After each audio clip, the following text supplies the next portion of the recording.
Hezbollah has confirmed the death of its leader, Sheikh Hassan Nasrallah, in Israeli strikes that have been rocking Beirut since Friday. So who was Hassan Nasrallah? What was his role in the conflict that has been raging in West Asia?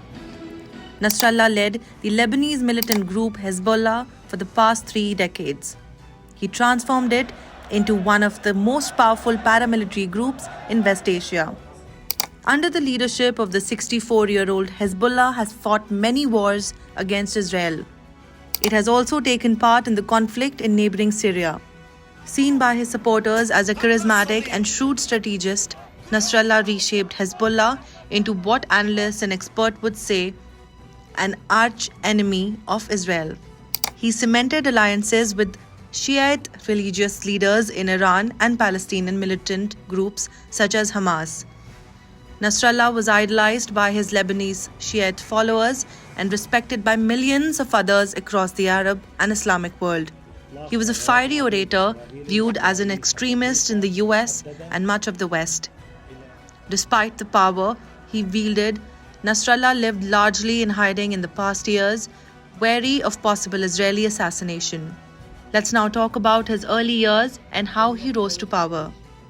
Nassrallah was born in 1960 into a poor Shiite family in an impoverished suburb of Beirut and was later displaced to South Lebanon. He studied theology and joined the Amal movement, a Shiite political and paramilitary organization. In the summer of 1982, Iranian Revolutionary Guards came to Lebanon to fight invading Israeli forces.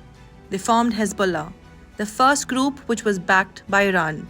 Over time, Hezbollah became part of a cluster of Iranian-backed factions and governments known as the Axis of Resistance. Meanwhile, Nassrallah built his power base. In February 1992, the previous leader of Hezbollah, Sayyid Abbas Musawi, was killed in an Israeli helicopter gunship raid in South Lebanon. 2 days later, Hezbollah chose Nassrallah as its Secretary General.